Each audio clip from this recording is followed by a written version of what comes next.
All right, for this part, I'm going to be reading chapters 3 and 4. Again, this is self-guided. If you prefer reading on your own and answering the questions, you may.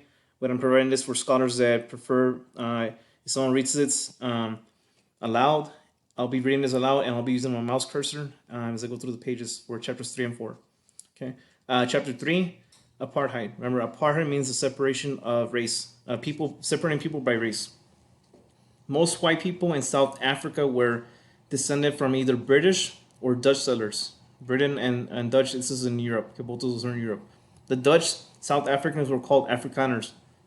They formed their own political party, the National Party, also called the Nays.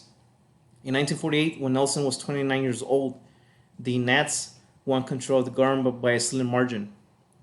The Nays believed black people were inferior to whites. According to the Nays laws of apartheid, everyone had to be labeled by their race: white, black, colored, people who were mixed race, and Indians, South Asians who had come to South Africa from India.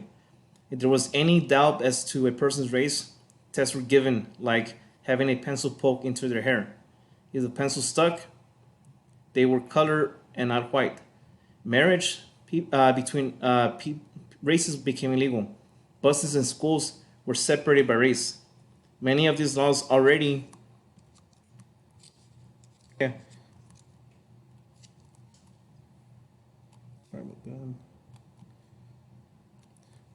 reflected the way people were living. But once they became official law, it was going to be much harder for anything to change for black South Africans. Let me go back to this picture right here. So you can see this is a illustration of what it was to be living during apartheid. So this is area for non-whites. It's terrain, right? This is in Dutch language. Okay, so again, this is letting them know where they belong. And as you can see, the type of houses that they're living in, you can already make your own conclusions about this can develop or developing. Most black South Africans lived outside city borders in neighborhoods called townships. The townships were crowded. The houses were often simple shacks with no electricity or indoor plumbing.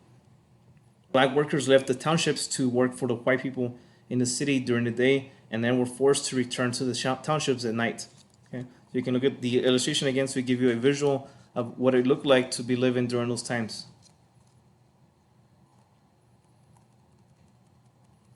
Okay. Unfortunately, when the file was converted, it got corrupt.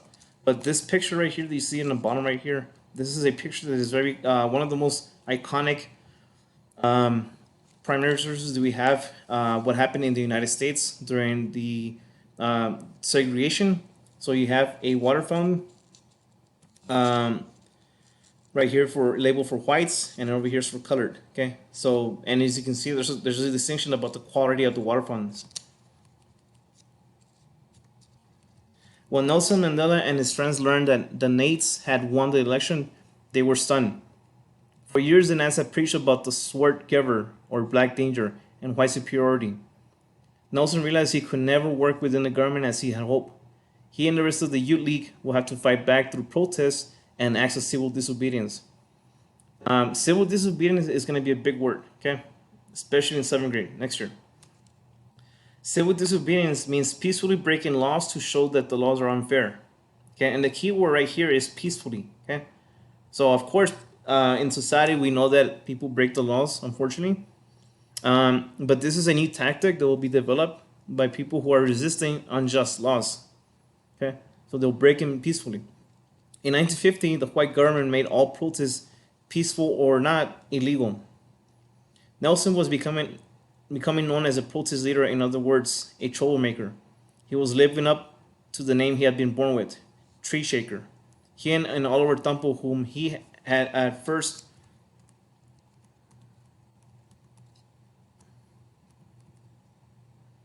met at Fort Hare, opened a black law firm in Johannesburg and then represented poor black defendants in court. Their clients were accused of all sorts of crimes. It was a crime to walk through a door marked for white people. It was a crime to be unemployed and a crime to be employed at the wrong place. Nelson also represented people who had been evicted from their homes because their neighborhoods had been declared white areas. Nelson was a powerful figure in the courtroom, arguing for civil rights. he had a natural authority. But as he spent more and more time fighting for his clients, he saw less and less of his family. When he came to the hospital to see his newborn son, Magacto, his 5-year-old son, Timbe, asked, where does daddy live? Okay, so you can see that he's sacrificing raising his family for fighting for the unjust fair laws that he sees around the world. Okay, and then I'm going to go to chapter 4. The Defiance Campaign. Defiance means to resist. In 1950, Nelson was elected president of the Youth League. In 1952, the ANC sent a letter to the Prime Minister saying that since all the ANC complaints had fallen on deaf ears, they were going to take action. Unless the government repealed or struck down the laws of apartheid by February 29, there will be a campaign of defiance. In other words, black people will refuse to obey the apartheid laws. This time, the ANC's complaints were not ignored. They were rejected. The government warned that anyone breaking the law would be severely punished. They might be arrested or forced to pay a big fine. Some people were beaten. Nelson led the protest anyway, raising funds and rounding up volunteers to break the laws of apartheid peacefully. For example, some were to sit on whites-only benches or stand in whites-only lines. And as you can see this picture right here, this is a whites-only bench. Okay? So some of the things they'll do is there'll be blacks who will sit there, and basically technically they're breaking the law. However, they're not hurting anybody. Okay, they'll face a punishment, but again, this is going to display the church's acts of the laws that the South African government was making. Nelson traveled all around the province, speaking to workers and villagers, encouraging them to fight for their rights. They came to respect the man they called Mandela. The Defiance Campaign, as this protest was called, will be peaceful. No matter what the government did to them, the protesters will not, this is a key word, react with violence. They might be hurt, Mandela warned, but they must control their anger and fear. If they attack, the government will easily crush them. It was illegal to encourage anyone to break apartheid laws. However, Nelson and the other ANC members recruited over 8,500 volunteers. Many wore armbands in green, gold, and black, the colors of the ANC. Green for the land, gold for its riches, and black for the people.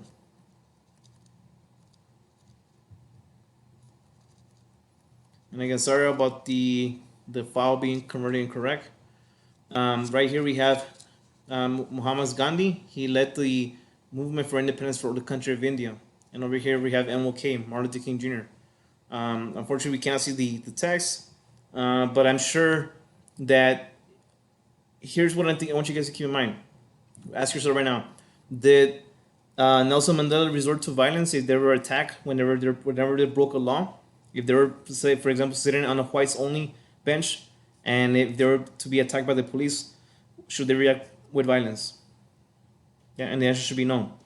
Now, Nelson Mandela, Gandhi, and Martin Luther King Jr., the three of them practiced the tactic known as civil disobedience, meaning breaking the law in a peaceful manner. Okay, and that's how they managed to bring positive change by breaking laws they define unjust in a peaceful way as the correct method to take. Okay. Other countries took notice and admired the courage of the protesters, but the South African government cracked down hard on them. People were arrested and sometimes beaten. The police raided houses and arrested black leaders. As for Nelson Mandela, he was now forbidden to join any group or write anything for a newspaper or magazine. He couldn't go to any airport or a school, or even leave his neighborhood in Johannesburg. The Defiance Campaign was crushed, but dozens of new members had joined the ANC.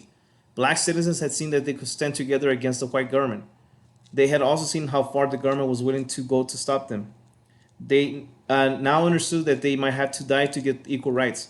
For many black South Africans, it was a sacrifice they were willing to make. In 1953, the Nats were re-elected. They outlawed missionary schools like the one young Nelson attended, because the schools taught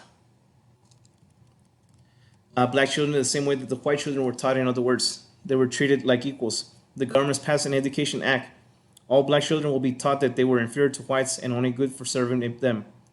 A black child was taught just enough to become a janitor or houseworker.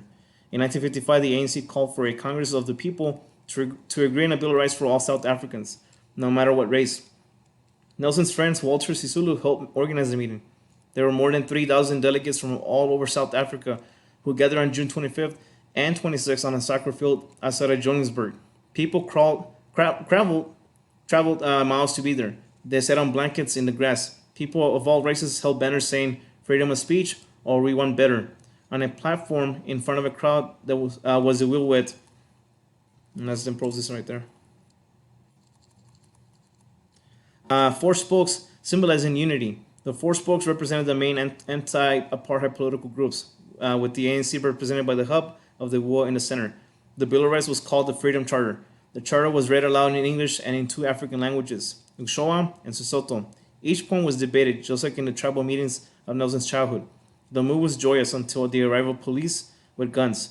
The police grabbed the microphone and forbade, that means not allow, anyone to leave. They arrested the leadership of the ANC, including Oliver Tambo, Mothusi Sisulu, and Nelson Mandela. The men were accused of treason. If found guilty, they could be put to death. Okay? And as you can see, this is the arrest of the individuals who were participating in the protests. Okay. All right. So that concludes the reading. Make sure that you answer the questions as I laid out in expectations. I'll be available during my office hours or prior to my office hours, and just send me a message and I'll get to you as soon as possible. With that said, enjoy the rest of the day, and we'll see you guys soon. All right. Thank you.